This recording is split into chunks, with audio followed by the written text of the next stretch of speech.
আজ সকালে ঘুমটা ভেঙেছিল বৃষ্টির আওয়াজে। জানালাটা খুলেই দেখি বাইরে ঝিরঝির করে বৃষ্টি পড়ছে।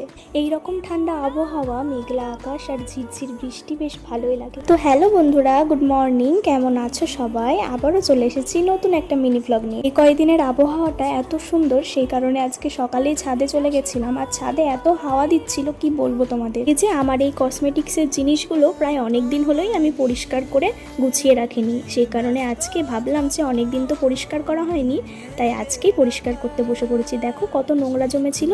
তো যাই হোক, তারপর পরিষ্কার করে একবার স্নান করে নিয়েছিলাম। আমি সকালে নিজের সমস্ত কাজ সেরে একবার স্নান করি, তারপর দুপুরের দিকেও আরেকবার স্নান করে নিই। দুপুরের দিকে আরেকবার স্নান করলে বেশ ফ্রেশ লাগে। তো আচ্ছা, আমি যে তোমাদেরকে আমার সারাদিনের প্রত্যেক দিন একই কাজের ভিডিও শেয়ার করি, তোমাদের কি সেটা ভালো লাগে? যদি ভালো লাগে অবশ্যই আমাকে জানিও। আজকের ভিডিওটা এখানেই শেষ করছি, দেখা হচ্ছে পরের ভিডিওতে। টাটা, সবাই অনেক ভালো থেকো।